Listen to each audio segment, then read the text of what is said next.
what you're going to do is mix it with oil. Yeah, but not just any old oil.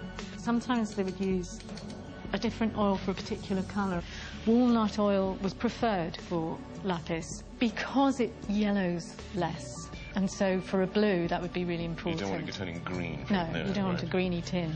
You have to be really careful. You start off with a small amount. Oh, right. It's like making mayonnaise. You put a few drops first and then try and get it to bind so the don't powder. get too enthusiastic. No, because if you get too much oil, it tends to separate and it's going to dribble down your canvas. So that would be awful. This is so precious, it's quite scary. And then you use the Muller. The Muller. German. Miller. Oh, of course. So it's a grinding tool. Keeping the paint flowing in the workshop was a full-time job. It wasn't until the 19th century that paint began to be mass-produced in tubes, and though convenient, it distanced artists from the substance they worked most closely with. Because we don't mix it ourselves, painters today have far less understanding of the distinctive character of each colour.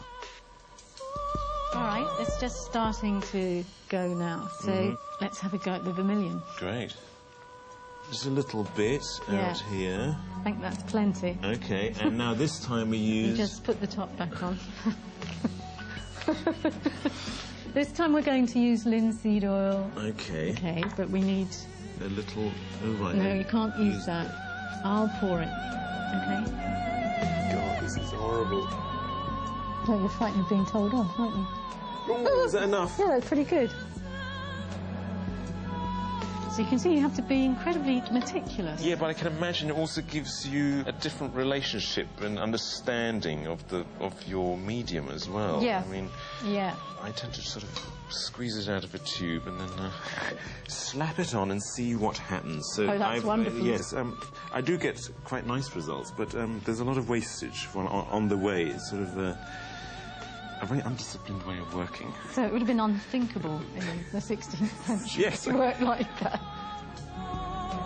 If the paint wasn't used, it could be stored in pig's bladders for a couple of days. As for the other tools of the trade, easels have changed very little since Renaissance times. You can see this in 16th century depictions of St. Luke, the patron saint of painters. What about brushes?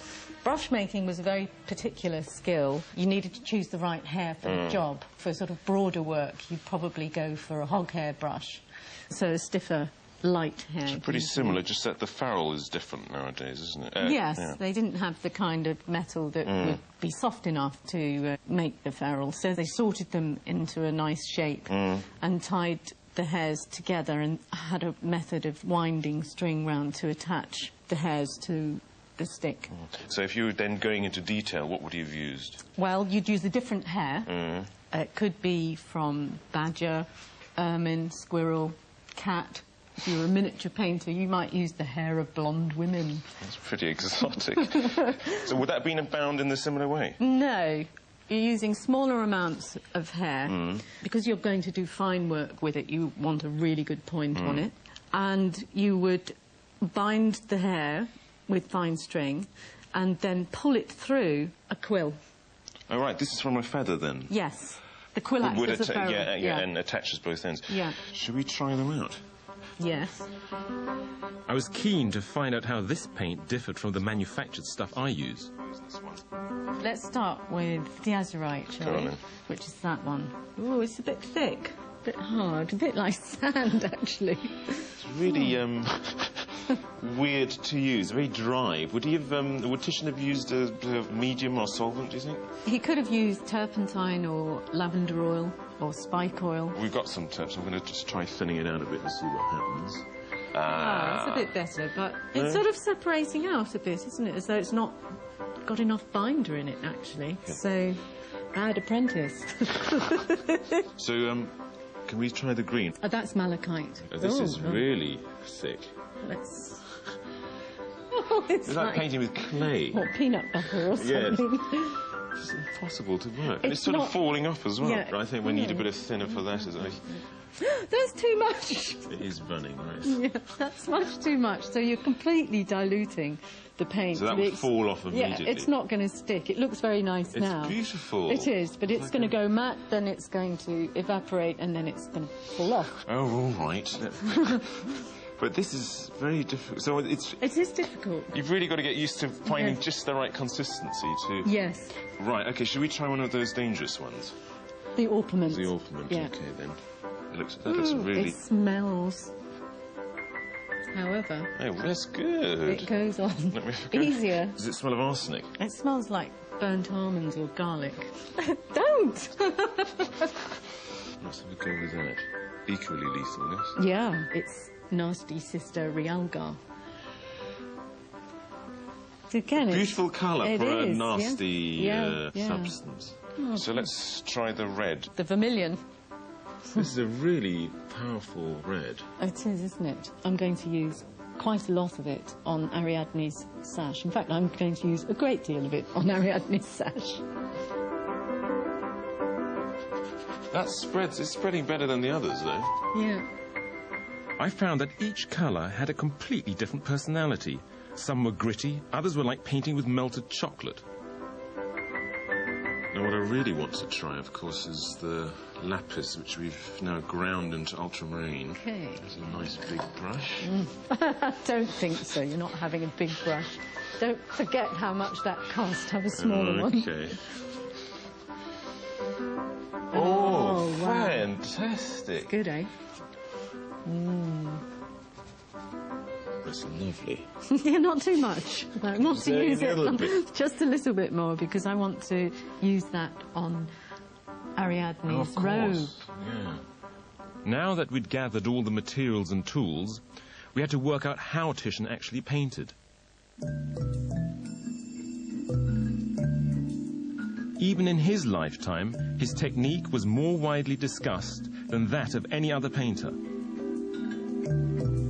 By the 18th century, his work was so admired, yet so little understood, that the artist Joshua Reynolds is supposed to have taken a Titian that he owned and scraped it down layer by layer so that he could discover its secrets.